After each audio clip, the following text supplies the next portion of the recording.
Halo semuanya, selamat datang kembali di Manuskrip Papua. Hari ini kita akan membahas pernyataan terbaru Alexander Hermanus Manuputi mengenai Board of Peace atau BOP, dan relevansi dari BOP ini dengan situasi Republik Maluku Selatan dan wilayah lain yang masih menghadapi tantangan kedaulatan. Korelasi Board of Peace dengan kenyataan di Maluku, wilayah negara Republik Maluku Selatan atau Kerajaan Selhak, dan wilayah lainnya di Indonesia dan belahan bumi lainnya ya. Di dalam sepak terjangnya untuk mencapai tujuan luhur ya, BOP yang dimaksud. Termasuk jalan terobosan terhadap penyelesaian berbagai kasus yang mencintai dan merindukan perdamaian ya, yang hakiki dan juga terhadap kasus-kasus kemanusiaan dan atau wilayah koloni yang penyelesaiannya masih berlarut-larut dan terbengkalai di PBB hingga saat ini. Kita akan mencoba memahami topik ini secara objektif sambil menyoroti konteks sejarah dan kemanusiaan yang mendasarinya. Berikut ini ulasan selengkapnya bersama Alexander Hermanus Manuputi. Selamat sore waktu Amerika Serikat dan selamat pagi waktu Indonesia. Berjumpa lagi dengan saya, Alexander Hermanus Manuputi. Saya ingin menarik suatu korelasi antara Board of Peace dengan kenyataan di Maluku ya. Nah, saya beri judul untuk penyimpanan saya saat ini itu korelasi Board of Peace dengan kenyataan di Maluku, wilayah negara Republik Maluku Selatan atau Kerajaan Selhak, dan wilayah lainnya di Indonesia dan belahan bumi lainnya ya. Menamuria. Nah, mungkin masih terlalu dini ya kalau kita mau memprediksi jalannya Board of Peace, ciptaan yang mulia Presiden Donald J. Trump ya. Selanjutnya Board of Peace ini saya pendekkan dengan kata BOP saja ya, supaya gampang sebutnya. Nah, perbincangan saya seputar BOP ini barulah menyentuh kulitnya saja dan atau permukaannya saja ya. Sasaran saya di sini tentunya berkeinginan sedapat-dapatnya memberikan kontribusi pikiran ya, dan atau dukungan moral objektif yang katakanlah bersifat sambil lalu, yang berasal dari meja paradigma negara yang sementara dijajah, sebagai satu bahan perbandingan terhadap berbagai masukan ya, yang tentunya berasal dari meja negara yang telah merdeka full. Namun diharapkan boleh mewarnai makna BOP walaupun kecil di dalam sepak terjangnya untuk mencapai tujuan luhur ya, BOP yang dimaksud. Termasuk jalan terobosan terhadap penyelesaian berbagai kasus yang mencintai dan merindukan perdamaian ya, yang hakiki dan juga terhadap kasus-kasus kemanusiaan dan atau wilayah koloni yang penyelesaiannya masih berlarut-larut dan terbengkalai di PBB hingga saat ini. Dan juga ditujukan kepada sistem penjajahan yang otoriter. Nah, ada suara-suara yang mengindikasikan bahwa BOP menuju kepada New One World Governance. Atau juga ada suara-suara yang berbicara tentang itu merupakan suatu anticipation of New One World Governance. I think it is too early to discuss about it. Nah, yang penting bagi kita ialah bahwa apakah BOP yang kemudian diminati oleh sejumlah negara yang telah berdaulat itu dapatkah juga berlaku bagi negara yang telah merdeka de facto de jure. Itulah misalnya Republik Maluku Selatan 25 April 1950, namun masih dalam penjajahan berkepanjangan oleh negara yang katanya menjunjung nilai-nilai hak asasi dan politik bangsa-bangsa di dunia melalui pembukaan undang-undang dasarnya ya, yaitu dalam alinea pertama Undang-Undang Dasar Negara Kesatuan Republik Indonesia yang dikatakan bahwa sesungguhnya kemerdekaan itu ialah hak segala bangsa. Dan oleh sebab itu maka penjajahan di atas dunia harus dihapuskan. Karena tidak sesuai dengan peri kemanusiaan dan peri keadilan ya. Sangat keren saudara-saudara. Pernyataan ini atau alinea dalam pembukaan ini keren sekali ya. Namun hanya merupakan huruf-huruf yang mati. Dan isapan jempol belaka ya. Nah, atau setidaknya BOP dimaksud juga boleh menjadi jalan terobosan bagi mereka ya. Contoh lainnya seperti Papua Barat, Aceh, dan keseluruhan Sumatera, Kalimantan, Sulawesi, Nusa Tenggara Timur, secara keseluruhan, Bali, dan lain-lain sebagainya, yang masih berada dalam penjajahan Negara Kesatuan Republik Indonesia 1750. Dan tentunya demikian pula dengan New Caledonia, Bougainville, Catalonia, dan banyak lagi yang lain di belahan bumi lainnya ya. Kenapa saya bilang demikian? Sebab menurut hemat saya, maka kehadiran BOP bisa jadi merupakan suatu antagonisme dari Perserikatan Bangsa-Bangsa, tapi bisa juga dia merupakan suatu mitra Perserikatan Bangsa-Bangsa. Tetapi saya lebih cenderung untuk mengindikasikan bahwa BOP ini merupakan suatu kompetitif ya, dari PBB. Ketimbang dua yang pertama. Kenapa demikian? Justru karena PBB banyak kegagalannya. terlalu banyak kegagalan PBB dan dinilai tidak begitu relevan lagi dengan tuntutan era modern atau postmodern kini ya, yang sekarang ini, atau juga disebut dengan nama era digital ya, atau era revolusi industri atau era generasi alfa. Nah, kalau dinilai dari segi finansial yang dikenakan untuk bergabung, maka keadaan kita adalah jauh untuk dibicarakan. Sangat jauh untuk kita bicarakan sekarang ya. Namun kalau ditinjau dari sudut kemanusiaan ansih dan atau dari sudut signifikansi efektivitas dan efisiensi kinerja yang pada akhirnya ya turut dirasakan dan dinikmati oleh bangsa-bangsa atau negara-negara terjajah atau tertindas, dan atau dirasakan oleh calon bangsa atau calon negara baru, dan atau berbagai bangsa atau berbagai negara atau rumpun bangsa yang berjuang untuk menikmati kedaulatan mereka, yang justru masih terkatung-katung selama bertahun-tahun di PBB atau Perserikatan Bangsa-Bangsa. Maka kehadiran BOP di sini justru saya mau katakan adalah sebagai cara Tuhan untuk menyelesaikan berbagai bentuk persoalan kemanusiaan di bumi ini. Bermakna atau tidak, nanti kita lihat bersama kemudian ya. Nah, suka atau tidak suka adalah hal yang biasa di bumi yang satu ini ya. Dan tidak mengherankan kalau ada yang pro maupun kontra. Yang tentunya didasari dengan berbagai alasan ya. Seperti kekuatan, alasan kekuasaan, alasan politik, alasan hak asasi manusia, perdagangan dalam berbagai bentuk ya, dan penguasaan wilayah yang dilandasi oleh keuntungan timbal balik, dan lain-lain lagi semacamnya ya. Kalau yang saya bicarakan tadi itu, atau yang saya simak di depan itu merupakan atau bersifat fisik, moral, dan politik, maka tidak tertutup kemungkinan bahwa kehadiran BOP yang sangat mendadak dan mengejutkan ini juga merupakan bagian inisiatif untuk nilai-nilai kerohanian masyarakat dunia internasional, terlebih lagi bagi umat yang percaya kepada Tuhan Yahweh. Saya tidak tahu apakah ide BOP ini merupakan suatu paradigma kecerdikan atau suatu paradigma kecerdasan atau paradigma kebijaksanaan. Namun yang jelas ya ialah bahwa manusia tanpa sadar melakukan kehendak Tuhan atau kehendak ilahi, baik maupun buruk tanpa diketahuinya. Nah, saya mau lebih fokus untuk satu contoh bersejarah yang selama 75 tahun masih terkatung-katung di PBB sejak Juli 50. Dijajah secara barbarik oleh Republik Indonesia dan kemudian oleh Negara Kesatuan Republik Indonesia. Yang sementara kalau benar-benar PBB komitmen dengan seluruh peringkat piagamnya dan undang-undangnya, maka hanya lewat satu pasal saja, saudara-saudara. Pasal 12 piagam PBB saja, maka RMS dari tahun 50 telah benar-benar merdeka dan berdaulat sampai dengan kini. Kalau kita berbicara soal Gaza, maka tidak berbeda jauh dengan RMS dan atau Papua Merdeka dan atau yang lain lagi di Indonesia maupun di belahan bumi lainnya. Nah, krisisnya dalam banyak hal sama, secara krisis sama. Namun kriterianya mungkin tidak sama. Kalau saya bisa katakan di sini bahwa di Gaza secara garis besarnya berada pada posisi benalu, atau dengan kata lain adalah penumpang gelap dengan otoritas yang gelap pula. Ibarat satu pohon yang dikenal namanya, kemudian dihinggapi oleh benalu atau tumor atau tumbuhan liar atau entitas liar. Sama juga dengan seseorang ya yang jelas namanya dan struktur tubuhnya jelas, kemudian dihinggapi oleh entitas sel-sel tumor liar ya, misalnya begitu. Nah, kalau ini saja diperhatikan oleh Yang Mulia Presiden Donald J. Trump, apatah lagi entitas asli seperti Republik Maluku Selatan, Papua Barat, Aceh, dan lain-lain yang merupakan entitas asli dengan struktur yang asli di tanahnya sendiri, yang justru dijajah secara kejam oleh entitas lain di luarnya ya. Kalau yang palsu saja diperhatikan, lalu bagaimana dengan yang asli? Masa dibiarkan? Tentu saja tidak ya, menurut hemat saya berpikir. Nah, seperti yang telah saya kemukakan di depan, di mana tidak tertutup kemungkinan bahwa BOP ini adalah merupakan kepanjangan tangan Tuhan untuk nilai-nilai kemanusiaan, dan secara tersamar bahwa BOP ini adalah ilustrasi nyata dari pegunungan dan atau gurun seperti yang terdapat dalam Matius 24 ayat 16, Markus 13 ayat 14, Lukas 21 ayat 21, Wahyu 12 ayat 6, who knows ya, kita tidak tahu.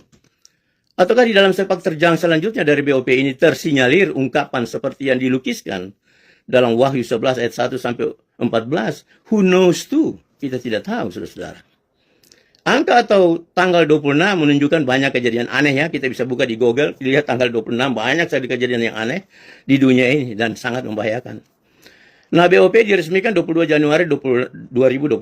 Bukan tanggal 26, tetapi tahun yang berhubungan dengan angka 26. Hopefully, there is a blessing in disguise. Ya, ini hanya intermezzo saja ya. Mudah-mudahan saya salah dalam menginterpretasikan BOP ini. Artinya mungkin terlalu dini ya, dan kalau demikian mohon maaf sebanyak-banyaknya atau sebesar-besarnya. Saya kembali lagi, RMS 25 April 1950 saat ini belum bisa membayar iuran BOP. Namun kalau BOP mengembalikan posisi kedaulatan Republik Maluku Selatan, maka otomatis kami pasti membayarnya karena kami memiliki harta peninggalan yang banyak, baik di dalam negeri dan kemungkinan besar juga di luar negeri lewat kebijakan internasional. Belum lagi sumber daya alam yang berkelimpahan. Tentunya kalau kebijakan BOP ini menerobos atau meruntuhkan pagar-pagar ilegal yang dipasang saat ini oleh Indonesia atau negara lain terhadap koloninya, maka BOP akan mendapatkan tambahan negara dan biaya baik dari misalnya saja Republik Maluku Selatan, Papua Barat, Aceh, dan Sumatera secara keseluruhan, dan banyak lagi yang lain tentunya. Nah, tentunya kesepakatan dan hasil yang lebih dari satu akan mengungguli hanya satu porsi yang ada sekarang ini. Alias dari Indonesia saja mungkin BOP akan menuai sekitar 4 atau mungkin lebih negara baru dengan sumber dayanya yang pasti menyusul. Jadi bukan hanya satu dari Indonesia, mungkin lebih dari 4 kalau kita hitung-hitung. Sebenarnya yang paling mendasar ialah bahwa BOP harus bertindak dengan bijaksana untuk memprioritaskan dukungan kepadanya secara positif dan objektif. Terlebih dahulu tentunya. Ketimbang mengenakan konsekuensi hal-hal lainnya. Yang pasti juga akan ternegosiasi dengan sendirinya. Sesuai dengan berjalannya waktu pula ya. Mari kita lihat negara RMS berada dalam negara NKRI. Saya singkat saja saudara-saudara. Sebelum semuanya kasib ya, sebelum NKRI terbentuk pada 17 Agustus 50, berdasarkan agresi militer Soekarno dengan membubarkan seluruh kedaulatan negara bagian, termasuk membubarkan keputusan Konferensi Meja Bundar 27 Desember 49, yaitu melikuidasi RIS ke dalam NKRI tersebut, maka rakyat Maluku Selatan lewat pemimpin-pemimpin yang federalis secara bebas dan demokrasi melalui plebisit dan keputusan Dewan Maluku Selatan. Ingat sekali, hanya 2 yang terkenal di dunia untuk suatu pembentukan negara baru, yaitu lewat plebisit dan keputusan Dewan yang diangkat untuk maksud tersebut. Baik, kalau untuk Maluku Selatan ya 11 Maret 47 dan 25 April tahun 50. Sebagai pemerintah otonom saat itu yang bertanggung jawab kepada pemerintah Belanda dengan segera dan serta-merta memproklamasikan kemerdekaan negara Republik Maluku Selatan pada 25 April 50 de facto de jure. Juga berdasarkan seluruh keputusan dekolonisasi internasional, keputusan nasional yaitu keputusan RIS sendiri, sejarah dan budaya Maluku yang memang telah merdeka sebelum dijajah oleh Belanda. Saudara-saudara bisa buka lihat proklamasi Maluku Selatan ya. Bisa kelihatan di situ ya. Nah, saya mau gambarkan 75 tahun Republik Maluku Selatan dan rakyatnya melawan kemiskinan struktural, ketergantungan, dan penghapusan identitas oleh NKRI. Sejak awal berdirinya Indonesia hingga hari ini, NKRI telah gagal memenuhi prinsip keadilan sosial dan pemerataan pembangunan. Kegagalan ini tidak bersifat sementara, saudara-saudara, melainkan bersifat struktural, sistemik, dan lintas rezim, bahkan lintas generasi ke generasi. Maluku tidak miskin karena alamnya, saudara-saudara, tidak.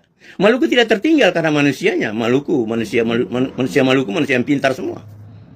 Maluku dimiskinkan karena kebijakan negara yang tidak dirancang untuk realitas kepulauan, realitas budaya, dan sejarah Maluku. Yang pertama saya mau angkat realitas penindasan struktural di Maluku. Sebagai provinsi kepulauan, Maluku menghadapi biaya hidup dan logistik yang tinggi ya, atau sangat tinggi. Keterbatasan layanan kesehatan, ketimpangan akses pendidikan, dan minimnya infrastruktural dasar. Negara mengetahui kondisi ini selama puluhan tahun, saudara-saudara. Namun tidak pernah melakukan koreksi kebijakan secara fundamental. Pola pembangunan nasional yang darat sentris ataupun Jawa sentris telah memiskinkan Maluku secara ekonomi. Telah melemahkan kualitasnya sumber daya manusia Maluku. Telah menciptakan ketergantungan fiskal dan telah mematikan inisiatif lokal. Ini bukan kesalahan teknis, saudara-saudara, melainkan ketidakadilan yang dilembagakan oleh negara Kesatuan Republik Indonesia. Yang kedua, kita lihat penyingkiran orang asli Maluku. Negara telah membiarkan bahkan memfasilitasi pergeseran manusia di Maluku melalui proyek transmigrasi, melalui pasar tenaga kerja nasional, dan seleksi aparatur sipil negara yang sepenuhnya dikendalikan oleh pusat. Orang asli Maluku tersingkir dari ruang ekonomi, dari ruang birokrasi, dan dari ruang pengambilan keputusan. Rendahnya representasi orang Maluku dalam birokrasi bukan karena kurangnya kemampuan, tetapi justru karena kurangnya akses pendidik atau ada akses pendidikan yang timpang. Tidak adanya kebijakan afirmatif yang serius dan sistem rekrutmen nasional yang mengabaikan konteks daerah. Maluku dijadikan wilayah penempatan dan bukan wilayah pemberdayaan. Saudara, kalau kita itu wilayah pemberdayaan seperti provinsi yang lainnya, maka manusia yang ada di dalamnya itu diberdayakan, bukan manusia dari luar. Tapi karena kita dijadikan sebagai wilayah penempatan, maka orang luar yang datang, yang mengambil alih posisi kita itu namanya wilayah penempatan, bukan wilayah pemberdayaan. Ini satu hal yang sangat naif, ya. Yang ketiga, saya mau angkat ketidakadilan fiskal sebagai bentuk kekerasan struktural. Sebagai wilayah dengan tantangan geografis tertinggi, maka Maluku tidak pernah memperoleh alokasi APBN dan transfer fiskal yang sebanding dengan bebannya. Negara mengakui Maluku kaya sumber daya, tetapi tidak mengembalikan nilai yang adil kepada rakyat Maluku. Nah, ketidakadilan fiskal ini menyebabkan memperkuat ketergantungan. Kita ketergantungan terus. Melemahkan kapasitas pemerintah daerah. Dan menghambat kemandirian ekonomi Maluku. Ini adalah kekerasan struktural yang berlangsung secara senyap, saudara-saudara, namun konsisten. Sunyi, tetapi dia berjalan terus. Legal. Yang keempat, kerusakan sosial sebagai dampak kebijaksanaan. Maraknya miras, seks bebas, dan krisis sosial generasi muda bukanlah masalah moral semata, tetapi dampak langsung dari kemiskinan struktural, pengangguran, dan hilangnya harapan. Negara hadir dengan regulasi dan aparat. Oh, hukum jelas hadir di Maluku, aparat hadir di Maluku, tapi absen dalam menciptakan masa depan Maluku. Nah, pembiaran ini sama dengan penghancuran generasi Maluku secara perlahan-lahan, genocide. Yang kelima, penghapusan identitas dan konflik adat. Bahasa daerah Maluku disingkirkan dari sistem pendidikan formal. Kurikulum muatan lokal bersifat simbolik, ekspresi budaya seperti baju cele digantikan oleh standar nasional yang seragam. Lebih jauh, negara gagal mengakui dan menetapkan batas-batas ketuhanan adat secara tegas. Sehingga konflik horizontal antara negeri adat terus berulang. Negeri ini dengan negeri ini, negeri sana dengan negeri sini, dan sebagainya. Ya, ini api dalam sekam. Ini memang diciptakan oleh negara supaya Maluku tidak pernah aman. Maluku tidak pernah membangun daerahnya. Maluku hanya berhantam satu dengan yang lainnya. Islam dengan Islam, Kristen dengan Kristen, Kristen dengan Islam, dan seterusnya, dan lain-lain. Negara bukan penonton netral, saudara-saudara. Negara adalah bagian dari masalah melalui pengabaian hukum adat. Dia merupakan masalah. Yang keenam, pernyataan sikap gerakan politik Maluku. Kami menyatakan, saudara-saudara, lewat penyimakan ini saya mengatasnamakan bangsa Maluku, menyatakan bahwa negara NKRI telah gagal membangun Maluku secara adil. NKRI telah memelihara kemiskinan dan ketergantungan struktural di Maluku, saudara-saudara. Yang ketiga, negara telah menyingkirkan orang asli Maluku dari tanahnya sendiri. Yang keempat, negara telah menghapus identitas dan merusak tatanan adat. Kebijakan ini adalah warisan buruk bagi generasi Maluku berikutnya. Kalau saya mau simpulkan apa yang tadi saya katakan, dampak keberadaan negara RMS dan rakyatnya dalam NKRI dan pentingnya BOP bagi penyelesaian yang bermakna positif dan objektif. Yang pertama saya mau angkat. Maluku miskin dalam kekayaannya. Karena seluruh sumber daya alam dan lain-lain semacamnya dieksploitasi dan digunakan hanya untuk kepentingan NKRI Pusat Jakarta.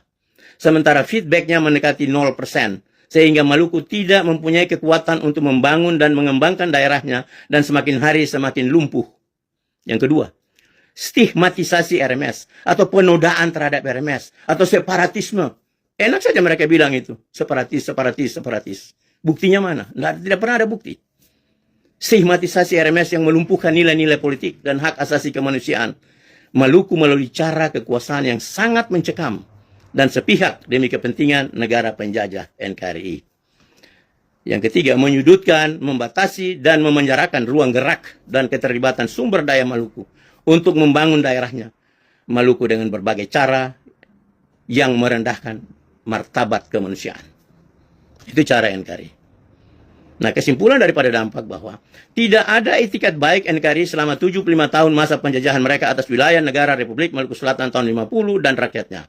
Dalam artian timbal balik hak dan kewajiban, baik dari sisi penjajahan maupun baik dari sisi penjajah maupun dari sisi yang dijajah, untuk menciptakan suatu gagasan dialog dan atau semacamnya yang saling mengisi, melengkapi dan membangun dalam rangka menjadikan alinea pertama Undang-Undang Dasar 45 sebagai huruf-huruf yang hidup dan bermakna, di samping adanya suatu kesadaran mutlak bahwa negara RMS 25 April 1950 adalah negara yang resmi berdiri de facto de jure, sama seperti yang mereka miliki NKRI. Maluku tidak minta belas kasihan. Maluku berjuang untuk mendapatkan kembali kedaulatannya sebagai bangsa dan negara yang merdeka dan berdaulat. Dan sejarah akan mencatat bahwa Maluku tidak gagal, tetapi NKRI yang gagal terhadap Maluku. Maluku adalah koloni terlama, saudara-saudara, dalam negara Kesatuan Republik Indonesia tahun 50. Demikian juga dengan Kashmir sejak tahun 1948 dalam India dan Pakistan. Tidak ada penyelesaian yang benar-benar merupakan penyelesaian oleh PBB. Semuanya tersamar sampai detik ini. Padahal pasal 12 Piagam PBB jelas-jelas mengatakan bahwa jika ada intervensi atau konflik bersenjata, baik oleh calon penjajah maupun calon jajahan, maka Dewan Keamanan akan segera bertindak untuk menyelesaikannya. Semuanya itu nihil. Banyak birokrasi, banyak mafia kemanusiaan, dan ketidakkonsekuenan PBB dalam mematuhi dan menjalankan pasal-pasal piagamnya. Sehingga apa yang terjadi, saudara-saudara, semuanya itu akhirnya menjadikannya huruf-huruf yang mati, yang mengandung arti pula bahwa PBB lebih banyak matinya daripada hidup. Nah, Board of Peace, BOP, sebagai kompetitif PBB, tentunya sangat diharapkan bahwa lewat Gaza yang merupakan embrio BOP, dapatlah mewujudkan perdamaian yang bermakna, yang dapat dirasakan manfaatnya oleh berbagai belahan bumi, terlebih bagi mereka yang tertindas secara komprehensif. Dan seyogianya lah BOP dapat menjadi motor penggerak ke arah tercapainya pelaksanaan Piagam Dekolonisasi Resolusi Majelis Umum PBB 1514 dalam kurung 15 angka Romawi tahun 1960 tentang penentuan nasib sendiri yang masih terbengkalai hingga kini. Tuhan Yesus Kristus memberkati BOP, memberkati Yang Mulia Presiden Donald J. Trump sebagai ketua, boardnya, dan keanggotaannya. Kiranya BOP menjadi kemuliaan bagi nama Tuhan Yesus Kristus, pencipta langit bumi dan segala isinya. Amin, saudara-saudara. Mena Mulia, Pemerintah Transisi Negara Republik Maluku Selatan, Kerajaan Selhak 25 April 1950. Yang sementara dikomandoi oleh Front Kedaulatan Maluku atau FM. Salut, salut saya, Alexander A. Manukuti. Amalatu penyelenggara. Tuhan Yesus memberkati. Amin.